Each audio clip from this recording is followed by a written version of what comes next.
नमस्कार, स्वागत है आपका। मैं हूं आपके साथ सुमित झा। शुरू करते हैं खबरों का सिलसिला।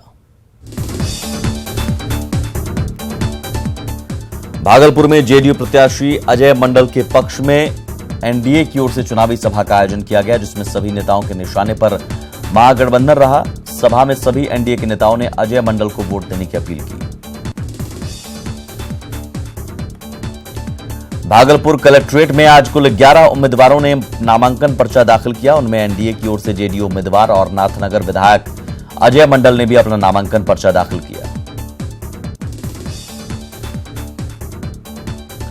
पूर्णिया में शराबबंदी कानून तोड़ने के आरोप में संसद जाने की चाह रखने वाले एक शख्स को जेल की हवा खानी पड़ी। दरअसल अंतिम वक्त पर बतौर निर्दलीय नामांकन करने पहुंचे शहर के मधुबनी मोहल्ले के राजीव कुमार सिंह पर शक हुआ और पुलिस ने गिरफ्तार कर लिया।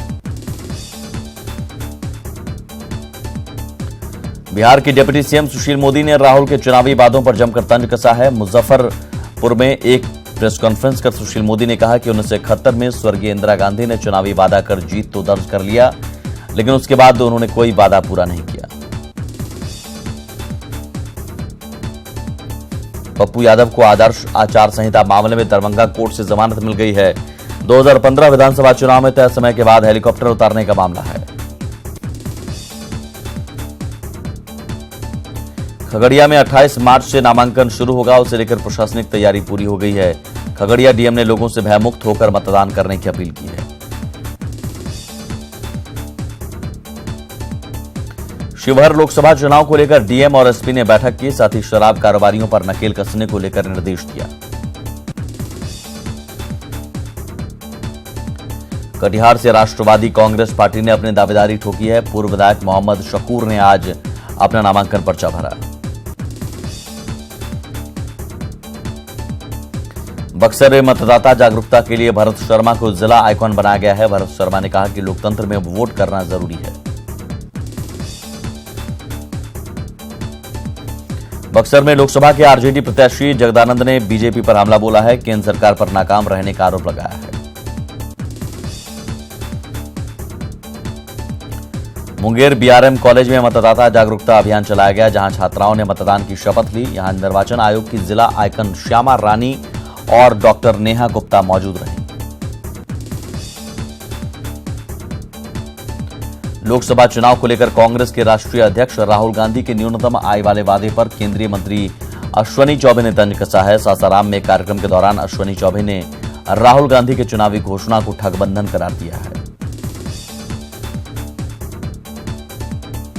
एनडीए गठबंधन में टिकट नहीं मिलने से नाराज होकर कटिहार में विधान पार्षद अशोक अग्रवाल ने बागी रूप अख्तियार कर लिया है।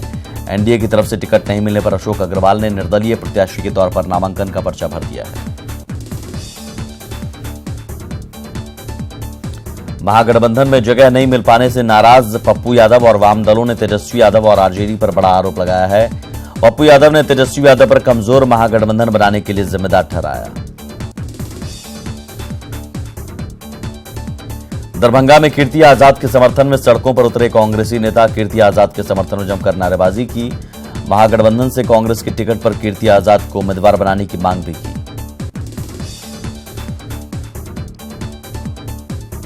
जमुई लोकसभा क्षेत्र के प्रत्याशी एलजेपी के उम्मीदवार चिराग पासवान के समर्थन में बीजेपी का विजय संकल्प सम्मेलन शहर के एक विवाह भवन में आयोजित हुआ।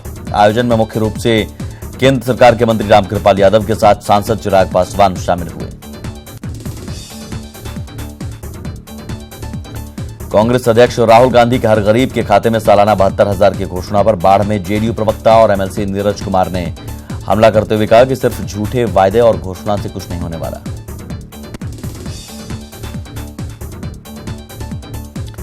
तिलका मांझी भागलपुर विश्वविद्यालय प्रशासन ने जिला प्रशासन से लगातार तय परीक्षा के निर्धारित तिथि को लेकर शिक्षक एवं शिक्षकेतर कर्मचारियों को चुनाव की ड्यूटी में नहीं लगाने का आग्रह किया।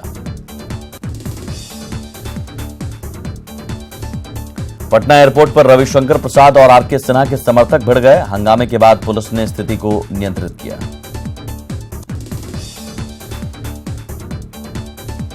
दरभंगा सीट को लेकर महागठबंधन के घटक दलों आरजेडी और कांग्रेस में ठन गई है। कल आरजेडी ने दरभंगा से अपने उम्मीदवार का ऐलान किया था, तो आज कांग्रेस प्रदेश अध्यक्ष ने इस सीट पर अपनी दावेदारी ठोक दी है।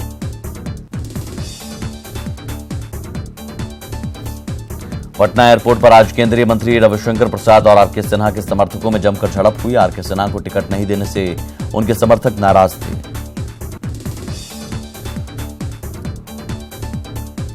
इससे पहले जब पटना साहिब से बीजेपी के उम्मीदवार और केंद्रीय मंत्री रविशंकर प्रसाद जब पटना पहुंचे तो एयरपोर्ट पर समर्थकों ने उनका स्वागत किया। इसी दौरान आरके सिन्हा के समर्थकों से भिड़ंत हो गई। केंद्रीय मंत्री और पटना साहिब से बीजेपी के उम्मीदवार रविशंकर प्रसाद का पटना पहुंचने पर उनका भव्य स्वागत किया गया। उन्होंने दावा किया कि पटना साहिब से उनकी ऐतिहासिक जीत होगी और पीएम मोदी ऐतिहासिक बहुमत से दोबारा प्रधानमंत्री बनेंगे।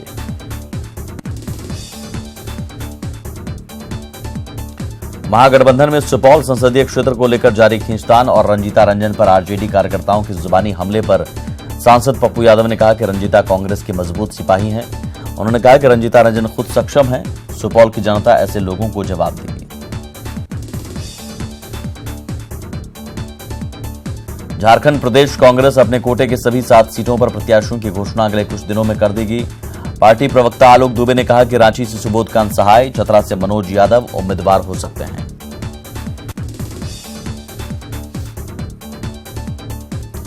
राहुल गांधी द्वारा न्यूनतम आय योजना की घोषणा पर मंत्री सीपी सिंह ने सवाल खड़ा किया है। उन्होंने कहा कि राहुल गांधी कब क्या बोलेंगे ये कोई नहीं जानता। 1971 में इंदिरा गांधी के गरीब हटाओ नारे का क्या हुआ ये सभी जानते हैं।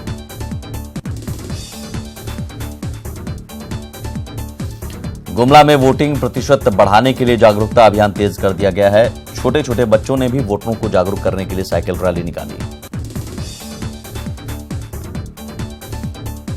जमुई लोकसभा क्षेत्र में पड़ने वाले मुंगेर जिले के तारापुर अनुमंडल क्षेत्र में चुनाव को लेकर प्रशासन ने पूरी तैयारी की है। पुलिस ने अब तक 2200 से ज्यादा लोगों के खिलाफ आईपीसी की धारा 107 के तहत कार्रवाई की है। आरा में लोकसभा चुनाव को लेकर भोजपुर जिला प्रशासन युद्ध स्तर पर जुट गया है। इसे लेकर आरा के नागरी प्रचारणी सभागार में भोजपुर डीडीसी की अध्यक्षता में एक अहम बैठक हुई। वाल्मीकि नगर संसदीय सीट से टिकट नहीं मिलने के कारण नाराज पूर्व सांसद कैलाश बैठा ने पार्टी से इस्तीफा दे दिया। हालांकि बाद में मुख्यमंत्री नीतीश कुमार से बातचीत के बाद उन्होंने इस्तीफा वापस ले लिया।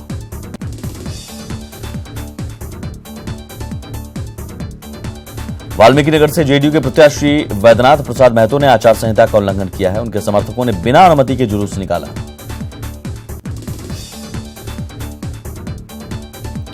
बेगूसराय से सीपीआई के प्रत्याशी कन्हैया कुमार एनडीए पर जमकर बरसे। उन्होंने कहा कि बेगूसराय से उनकी उम्मीदवारी आम जन की मांग थी, न कि पार्टी की। समस्तीपुर में पूर्व सांसद और जेडीयू के जिलाध्यक्ष अश्वमेघ देवी के पति प्रदीप महतो की पुण्यतिथि मनाई गई। इस मौके पर पूर्व सांसद ने कहा कि वो उजियारपुर लोकसभा क्षेत्र से चुनाव लड़ना चाहती थी, लेकिन गठबंधन में सीट बीजेपी के कोटे में चली गई। औरंगाबाद की सीट हम के कोटे में जाने से कांग्रेस के नेता निराश हैं, लेकिन वे राहुल गांधी के निर्णय का पालन करते हुए सहयोगी दल को जिताने में अपनी जिम्मेदारी का निर्वहन करेंगे। ये बातें पूर्व मंत्री वजीरगंज के कांग्रेस विधायक अवधेश सिंह ने कहा।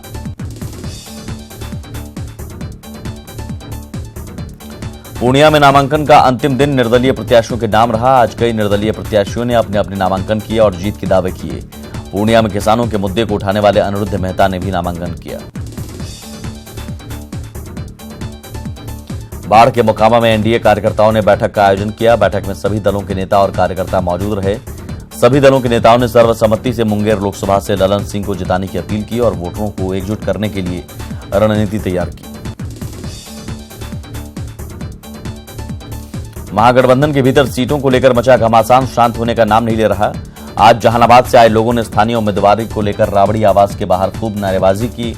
इन लोगों के निशाने पर हैं जहानाबाद के पूर्व प्रत्याशी सुरेंद्र यादव, जिन्हें इस बार भी पार्टी जहानाबाद का उम्मीदवार बनाने की तैयारी में।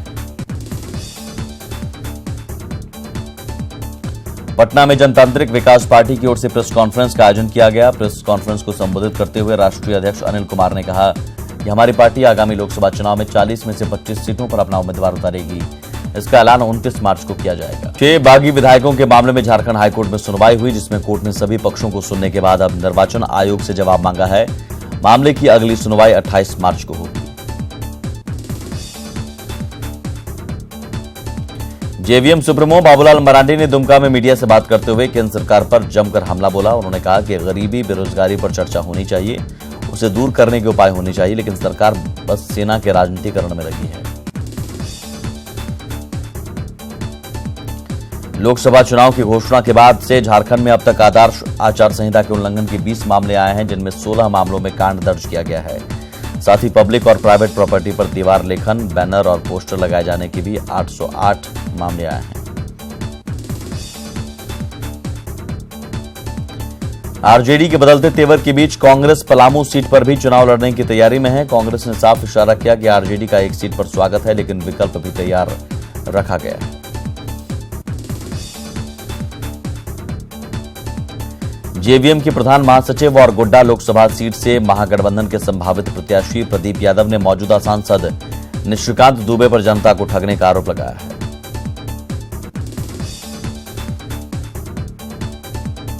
पूर्व मंत्री और कांग्रेस के महासचिव दुलाल भुइयां ने हाथ का साथ छोड़कर हाथी की सवारी शुरू कर दी है। रांची में बीएसपी के कार्यालय में आयोजित मिलन समारोह में दुलाल भुइयां ने अपने कई समर्थकों के साथ पार्टी की सदस्यता ग्रहण की। माना जा रहा है कि दुलाल भुइयां को पलामू से प्रत्याशी बनाया जा सकता है।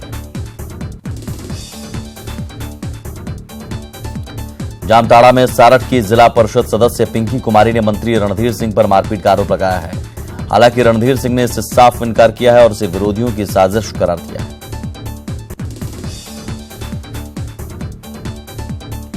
पिछले लोकसभा चुनाव के दौरान आदर्श आचार संहिता उल्लंघन के मामले में पूर्व केंद्रीय मंत्री सुबोध कांत सहाय को रांची सिविल कोर्ट ने बरी कर दिया है। कोर्ट ने 5 साल बाद साक्ष्य के अभाव में सुबोध कांत सहाय को बरी कर दिया। झारखंड में बीजेपी के चुनाव प्रभारी मंगल पांडे ने दावा किया कि आने वाले दिनों में महागठबंधन के और बड़े चेहरे बीजेपी में शामिल होंगे। मंगल पांडे ने कहा कि विरोधी खेमे में एक-एक सीट के लिए सिर्फ फुटबॉल चल रहा है।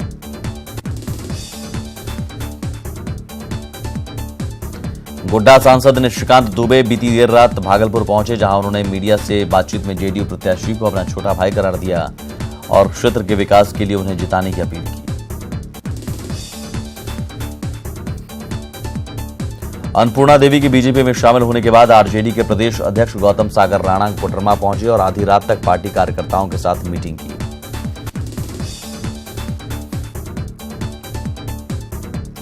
राजमहल के बीजेपी प्रत्याशी हेमलाल मुर्मू ने जनसंपर्क अभियान तेज कर दिया है। उन्होंने पाकुड़ के पाकुड़िया, लिट्टीपाड़ा और महेशपुर प्रखंडों के कई गांव में आम लोगों से मुलाकात की। रामगढ़ के प्रसिद्धि रजरप्पा सिद्धिपीठ में हजारीबाग की बीजेपी प्रत्याशी जयंत सिन्हा ने पूजा अर्चना की। साथ ही आम जनता के बीच जनसंपर्क अभियान भी चलाया।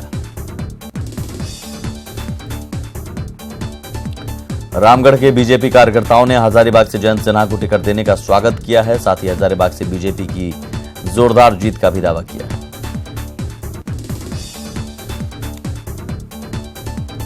राजमहल से जेएमएम सांसद विजय हांसदा ने दावा किया है कि झारखंड में लोकसभा और विधानसभा चुनाव में महागठबंधन जीत का इतिहास बनाएगा। उन्होंने कहा कि जनता फिर हेमंत सोरेन के नेतृत्व में विश्वास जता रही है।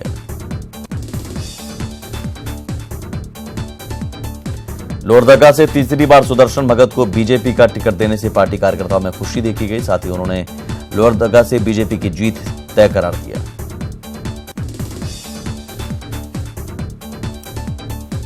झारखंड प्रदेश बीजेपी प्रभारी मंगल पांडे ने कहा है कि प्रदेश की सभी 14 सीटों पर एनडीए की जीत तय है। धनबाद में वो बीजेपी की विजय संकल्प रैली में हिस्सा लेंगे।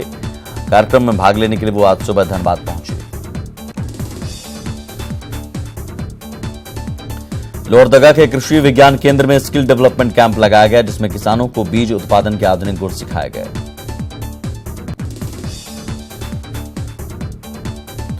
पटना सिटी के आलमगंज स्थित गायघाट बाल सुधार गृह का एक वीडियो वायरल हो रहा है। यहां के दबंग बाल कैदी कमजोर बाल कैदियों को किस कदर परेशान करते हैं, वीडियो में साफ दिख रहा है। कमजोर बाल कैदियों के साथ ये दबंग बाल कैदी मारपीट करते हैं, उनके साथ अप्राकृतिक यौनाचार करते हैं।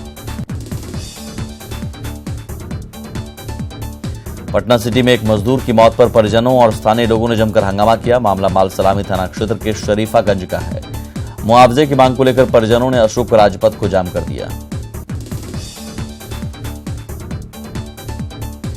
किशनगंज पुलिस लाइन में आबकारी विभाग ने सैकड़ों लीटर विदेशी शराब को नष्ट कर दिया है। यह शराब विभिन्न थाना क्षेत्रों से जब्त की गई थी।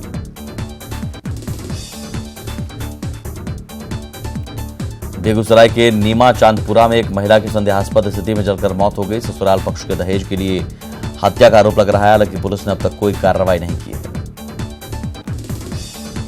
और इसी के साथ इस बुलेटिन में इतना ही। नमस्कार।